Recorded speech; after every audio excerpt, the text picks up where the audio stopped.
I'm talking to you though. You're the stats guy. Yeah, we're responding to You're you. the stats guy, and we're the homies.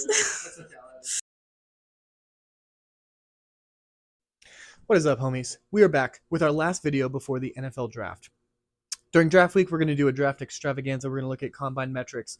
But for now, we are looking at turnovers in the NFL. How important are they for games? How important are they for seasons? And how often are NFL teams turning the ball over? The results here were pretty shocking, actually. So let's dig into it. Okay, we ready? Last one Please. is turnovers. Hang on to your flipping hats. No, the answer is no. The Bears are second in turnovers, and they have the ninth pick in the draft. The answer is no. Okay. So one thing, these are averages. One thing I thought was interesting was the minimum maximum just across teams. Turnovers are incredibly low in the NFL. Like they don't happen very often. The lowest amount of INTs thrown by a team per game was the Ravens. They threw less than half a pick a game, which is crazy. The maximum was the Browns. They only threw 1.35, so just over one pick a game. Fumbles happen even less. The Bengals averaged 0.12 lost fumbles a game. Oh, so it's lost fumbles. It's not forced fumbles. Correct. It is lost. I guess it's turnovers, so that makes I'm sense. talking turnovers. Yeah. And then the most was the Jets with a fumble a game, which is a lot of fumbles a game. Actually, that doesn't sound right at all. There's no way the Jets had a freaking fumble a game.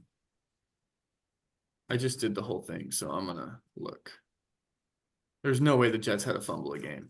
If they did, this is gonna be great content because I just won't edit this part out and I'll be like, holy crap, the Jets suck. Jets had 0-1, 0-1-1, 0-2-3, 0-2, 0-2, 1-2. Yeah. They had more than a fumble a game. That's crazy. The Jets are and they'll hold on to the football. Anyways, thoughts on that? Lot of fingers. Nikki, go for it.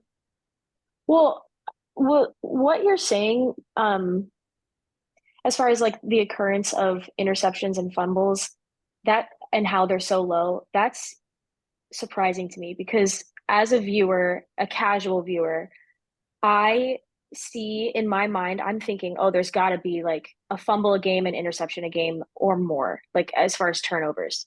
But the fact that you said it's less than one, maybe even like slightly above one a game, that's like, I just think it would be more than that. Like that's surprising. Yeah, when I was entering all the data, the amount of zeros I put in, I was like, there is no way in heck there's this many, like quarterbacks go game like multiple game stretches where they don't throw a pick, which is crazy to me. Unless you're Josh Allen. Unless you're Josh Allen. Like as a casual viewer, someone who doesn't really like pay attention to football that much or the players, like I see a fumble and an interception as like a spectacle. So like I think that they happen all the time. Yeah. And the fact that they don't happen is crazy. Yeah. It seems like they happen more, but yeah, they don't. Now looking at individual games, this is where it gets crazy. So if you run a linear regression model with point differential, you find that each turnover is worth about -5 points. That's to be expected. But the real craziness comes when you try to model the odds of winning. So if you throw an interception at home, your odds of winning that game go down by 55%. Same with an interception away, and very similar for a fumble at home. The only time it seems like getting a turnover is, more or less acceptable. Hope you can see it. Fumble away only reduces your odds of winning by about 30%. So very, very odd findings here. I don't know what we're seeing in this signal. I would honestly have to build a bigger model that included more variables to try to tease out some of the noise in here. But this model in particular predicted about 20% of the variance of point differential. So that's a pretty good predictor as a single variable. It's a lot harder to do with a logistic regression model, which is what I used here. to say which is more, but they're very highly significant. So these are making an impact. And could we be seeing something like momentum? I mean, your odds go down by 50% of winning that game. That screams momentum to me. Again, we'd have to look at it a little bit further, but we'll see what the homies think about this. Well, I'm going to ask you guys a question, actually. Do you think turnovers predict winning in any meaningful way? And if they do, like having an extra turnover on average per game, how many wins do you think that's worth? Like if you go from, let's say the league average is like 1.5. If you go from 1.5 turnovers a game to 2.5, how many games do you think you're losing? Nikki, go ahead. I don't think it has an impact because if a turnover doesn't equate to points. So obviously the other team has to score. So that could give an opportunity for the defense to stop the ball Yeah, on the offensive mistake. yeah, that's a good point. I'm with Nikki. I don't think it's as significant as like you'd think off the bat. I feel like most turnovers happen when you're attacking in the field, so you're usually probably between the 40s or even closer towards the red zone, like across the 50. So then it's harder for the opposing team to then score from it. I also have watched a 3 interception game by Joe Flacco where they came back and still beat the fucking Bears. So Um, so there's that, but again, that might just be the Bears. And then I think it'd be interesting to see, like if you were to plot this on a graph or something again, and then add a third variable of either like time of possessions or total possessions, and do it by team or something. I feel like that'd be really interesting because like there's games where each team just goes up and down the field, so it's like a turnover in that game isn't going to be as significant because there's multiple chances to score. Where then there's, I think, was it one of the playoff games where there was like 9 total possessions or something ridiculous, like, and it's like in that if there's a turnover in that game, it might be even more significant because you might not get the ball back. Yeah. So I'd be interested to look at it like that if you wanted to see on like a team by team basis. The short answer to your question, no, not that significant. All right. Turnovers did not predict winning, so I attribute it to the fact that all the teams are so close together and that number is so low. It's like, yeah. Mhm. But Yeah, there's not enough turnovers and not enough games for it to mean something, I feel. now I agree with you on the whole. Now looking at individual games, this is where it gets crazy. So if you run a linear regression model with point differential, you find that each turnover is worth about -5 points. That's to be expected. But the real craziness comes when you try to model the odds of winning. So if you throw an interception at home, your odds of winning that game go down by 55%. Same with an interception away, and very similar for a fumble at home. The only time it seems like getting a turnover is, more or less acceptable. Hope you can see it. Fumble away only reduces your odds of winning by about 30%. So very, very odd findings here. I don't know what we're seeing in this signal. I would honestly have to build a bigger model that included more variables to try to tease out some of the noise in here.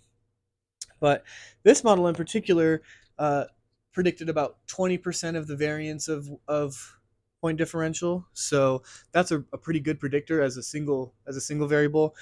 It's a lot harder to do with a logistic regression model, which is what I use here. To say which is more, but they're very highly significant. So these are making an impact. And could we be seeing something like momentum? I mean, your odds go down by 50% of winning that game. That screams momentum to me. Again, we'd have to look at it a little bit further, but we'll see what the homies think about this. But when you look at individual games, so in the context of an individual game, how many points do you think an extra turnover is worth? So you're saying you're winning the turnover battle like on the box score by 1. So it can be either 1-0, 2-3, in the turnover margin. Yes, think of it from the perspective of the team who's losing it though. So how many negative points is it worth? Mm. Nikki. Is this an average or is this a whole number? No, this is every single game. You're in a game. Okay. You lose the ball or you throw it away. On average, how many points is that going to cost? 7. Okay. I'm thinking like 2. The answer is somewhere right in the middle. So it's interesting. It's okay. So the average answer is right about 5. So and it goes back to Nikki's point. You might not score a touchdown if you get the ball, right? But what this tells me is that a lot of teams are turning these into points, whether that's a field goal or a touchdown, and it seems like a pretty good mix of field goal touchdown that they're turning it into. But it differs home and away. So when you're home and you turn the ball over, that's worth an average of negative 5.6 points. But when you're away and you turn the ball over, it's worth an average of negative 4.8 points. I would think that the home field would compound the mistake that you might capitalize on, but doesn't seem to. It seems to be the opposite. Is it simpler though that it's not the turnovers turning into points? It's just you did not score. And that's the other side of the coin. It's a double whammy. Yes, it is a double whammy. Right. So it's probably more often than not turning into a field goal, and then you just didn't get a chance for a field goal. So that's where the sort of 6 points is. Yeah, I feel like that's exactly it. That makes sense. Because especially if we're going off like my assumption from before of like, if you're in theory turning the ball over like past midfield but not in the red zone, you're then in theory that drive is hopefully resulting in a field goal, but you turned it over and then it's not necessarily a touchdown, but they did score, so then it's a 6-point swing. Yeah. Or getting your 5. That makes a ton of sense, Yeah. actually. So Nikki, this is a little bit more like when you say it's a spectacle, it is a swing, typically. It is a swing. So what do you think? I Hot take, say something outlandish.